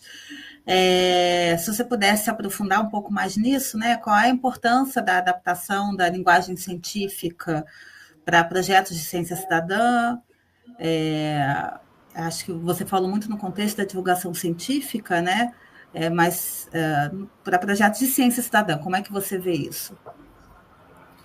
Eu acho que não difere muito, porque eu preciso ter empatia, né? Eu acho que está muito, assim, na empatia também, porque, afinal de contas, o que é a linguagem científica? Eu acho que isso varia com o contexto. Eu não tenho tantos estudos e afins como vocês, espero ter, mas eu acho que, se eu estou falando de democratizar o acesso, eu preciso falar a linguagem daquele público.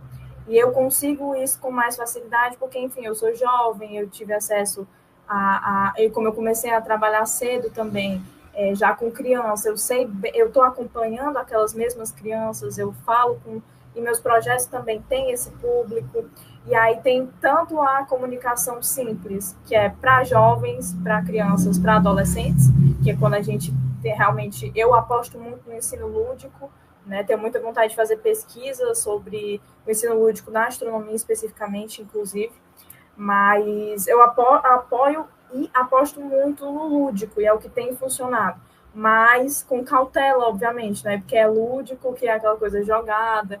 Então, assim, é essencial nos projetos também que se haja empatia, né? Não tem como eu estar, por exemplo, gerenciando um projeto de ciência cidadã no meu município, de Pires Ferreira, por exemplo, e chegar lá com vários termos técnicos, ensinando sobre buraco negro e equação na lousa, se eu quero, né, transmitir sobre astronomia.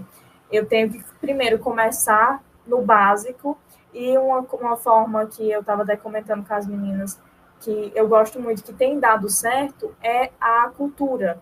Então, associar a cultura e a arte também. Tem uma palestra muito legal que meu público costuma gostar muito, que eu relaciono músicas, e aí sejam elas novas ou velhas, mas sempre conhecidas. Por exemplo, Xuxa, Lua de Cristal. Aí a Xuxa lá, ela fala vários termos da astronomia. Ela fala, ou então pegar a carona nessa cauda de cometa, que é do Balão Mágico, eu acho. Eu trago essas músicas para a palestra, tem um momento que canta, brinca, não sei o quê, e aí depois eu pergunto, mas vocês sabem o que é um cometa? Vamos entender agora o que é esse cometa, e o que é a diferença do cometa para o asteroide, e por que é importante a gente saber disso, e não sei o que. A astronomia está muito mais no nosso dia a dia do que a gente imagina, né? E aí não só a astronomia, mas muitas ciências, né? Isso você consegue adaptar para várias áreas. E aí é uma metodologia, por exemplo, é uma linguagem, é uma comunicação e popularização fora do tradicional, que eu mesma não vi, mas hoje eu consigo promover, então por que não, né? Então, eu acho que é importante sim a gente adaptar para o público, a gente adaptar para o contexto cultural, socioeconômico também, né? Se eu estou no Nordeste, eu vou usar sim a cultura do Nordeste, que o Nordeste inventou, que São João está na Lua. Por quê? De onde vem isso? Né? Na verdade, o que é aquilo? Aquelas manchas escuras na Lua? Ah, são crateras, são mares causados pelo quê? Né? E aí a gente consegue emergir na ciência de uma forma suave, de uma forma que não assusta e de uma forma que, logicamente, cumpre o que é o interesse, né? O propósito de interessar, de deixar a pessoa cativada ali. E aí o futuro depende da linha que a gente vai seguir, de como que a gente vai integrar essas pessoas ou não, mas são essas as adaptações de linguagem simples que eu faço normalmente, e eu considero realmente bem importante, tanto para a ciência cidadã nos projetos, quanto na divulgação científica. Eu acho que ainda mais quando a gente está falando de divulgação científica na internet, né? Incomoda um pouco ter que, às vezes, mastigar demais o conteúdo, dá vontade, sim, de chegar e mostrar a imensidão que é a área, mas eu acho que é importante haver esse equilíbrio, para não banalizar demais a área que a gente está tentando comunicar através da ciência cidadã, mas equilibrar e trazer a informação, mas com lucidez e com diversão também, por que não? Para atrair os jovens e inspirar aí mais gente também. Eu acho que é isso. Muito importante a sua fala, Larissa, porque você mostra a importância de adaptar a linguagem e o conteúdo ao contexto, né, e aos diferentes públicos, para garantir o objetivo que você quer atingir, que é comunicar, né? Isso é a base da comunicação e a base da divulgação científica, e, inclusive, isso também permeia a ciência cidadã, né? Porque muitos projetos de ciência cidadã lidam com públicos muito diversos. É um desafio como atrair públicos diferentes, pessoas que não são da academia, né, que não dominam essa linguagem. Enfim, são muitos desafios. E esse artifício de fazer conexão com a cultura, com a arte, é algo bastante usado. A gente tem várias experiências na área da divulgação científica, né? Eu lembrei aqui do canal Nerdologia, do Átila e Amarino, que faz muita conexão com a cultura pop, né? Os super-heróis e tal. E eu acho que a ciência cidadã tem muito a aprender com essas experiências, né? De diversificar a linguagem, aproximar mais dos jovens, das populações, o que conecta essas pessoas com aquele tema, né? O que toca as pessoas. É algo que é muito importante. A Alba disse que queria comentar também a respeito disso. Alba, fica à vontade. Se o Zeca quiser falar também. Tentando juntar, não sei se eu vou conseguir aqui, né, um pouco dessa... trazendo o que o Zeca falou, por conta da extensão e né, do patinho feio da universidade, que é a extensão, e como é a formação dos nossos pesquisadores, porque a Larissa faz essa linguagem porque é jovem e porque ainda não passou por todo o processo da academia que vai tirando da gente essa forma de falar que é muito mais próxima das pessoas, infelizmente, né? Então, junto aqui com esse gancho, a gente repensa, não tem jeito. Eu sei que é um processo, né, a mudança demora muito, mas que a gente precisa insistir na formação de cada área, né, de todas as áreas da pesquisa, porque os pesquisadores são ensinados a ficar ali no seu reduto, no seu quadradinho, a ser muito especialista naquilo e não interagir, né? Então, a empatia que a Larissa fala é porque é ensinado ali a estar naquele pedacinho e desnivelar o que é a pesquisa e a divulgação e considerar que quem faz divulgação é menos pesquisador do que um pesquisador de laboratório, né, de chão de fábrica ali de universidade. Então, para puxar um pouco essa reflexão, porque faz parte quem está na universidade, quem está formando novos alunos, que tem que colocar isso. A gente tem que passar hoje, né, no tempo que a gente vive, com tanto conhecimento integrado. Um dos comentários do chat foi isso: a gente tem que interagir, tem que integrar, tem que interagir. Eu, particularmente, sou a defensora do trabalho coletivo, né, das trocas, e acho que a inovação surge dessa troca, de cada um somar ali o seu conhecimento muito específico no seu mundinho. Se a gente não trocar um pouquinho, não vai nascer uma ideia ali do que pode ser feito com aquilo. Então, para a gente repensar a formação, o trabalho das pró-reitorias de extensão, de mobilizar professores, né, para se envolver com projetos, para entender que eles também podem acessar, devem, né, precisam acessar a comunidade externa. E o externo não é só externo da universidade, às vezes é próprio, dentro da própria universidade, porque eles não acessam nem o outro curso, né? Uma disciplina de comunicação popular, de comunicação comunitária, que esteja em vários outros cursos, como outras disciplinas de humanas, porque aí é quem tem um pouco esse olhar para as pessoas, são as formações de humanas, né?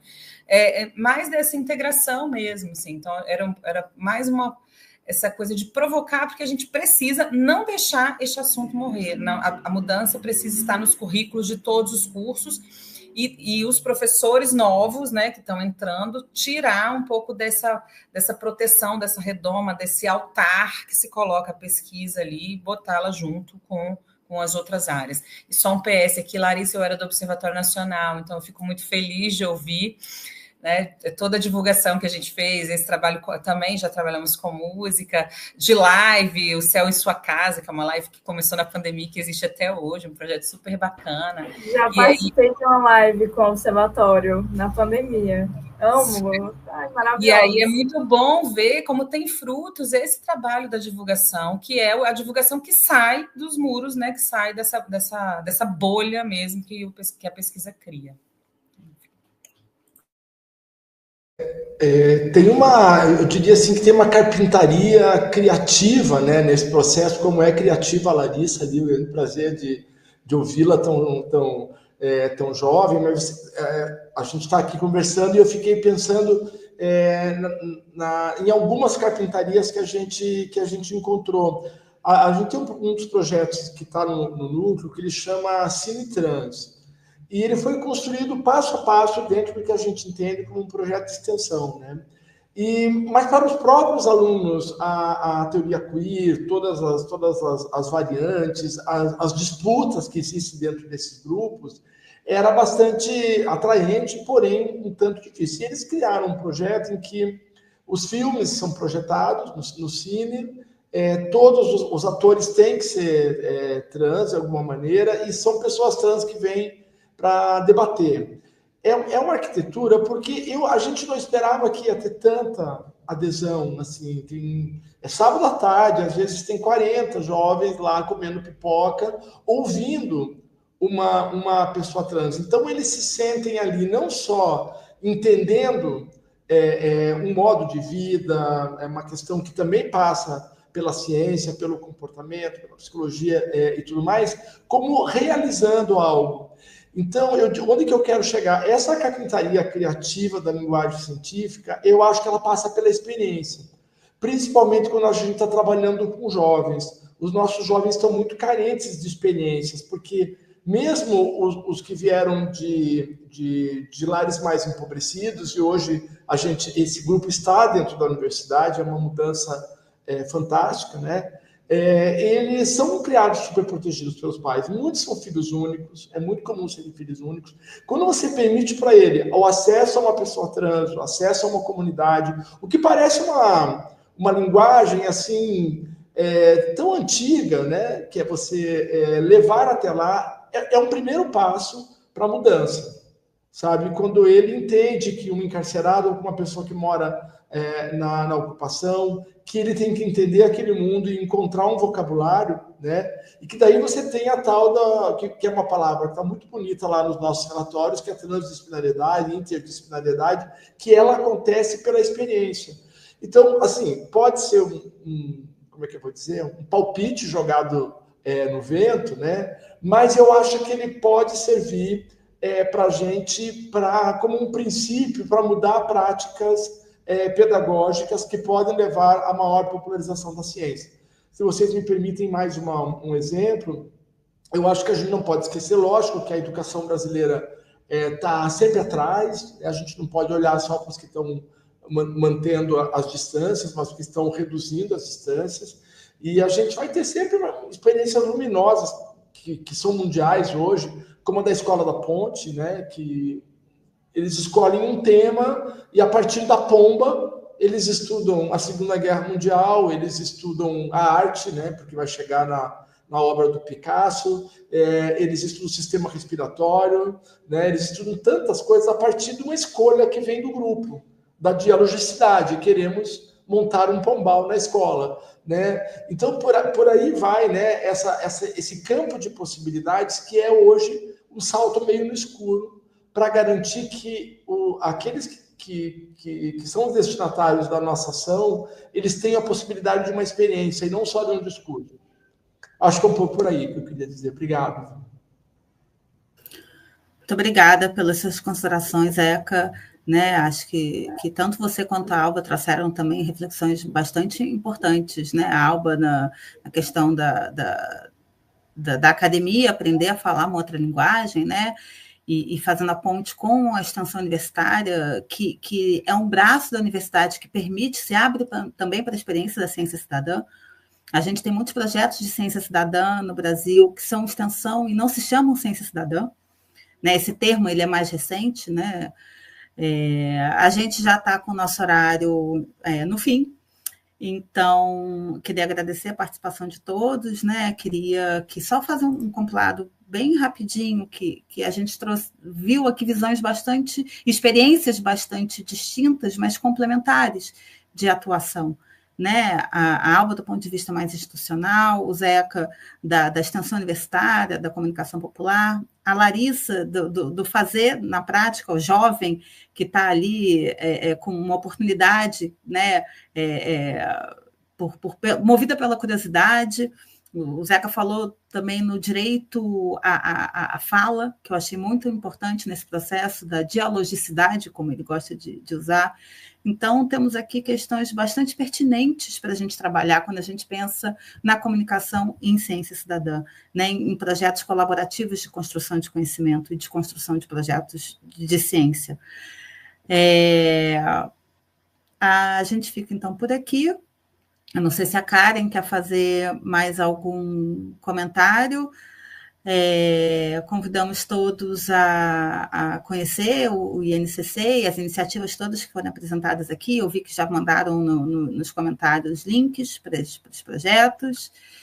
E eu me coloco também à disposição para conversar depois, e todo mundo aqui falou que também está à disposição para trocar. Eu espero que seja só o início de uma discussão mais aprofundada, uma reflexão a respeito desse processo de comunicação e divulgação científica na ciência cidadã. Muito obrigada a todos e boa noite.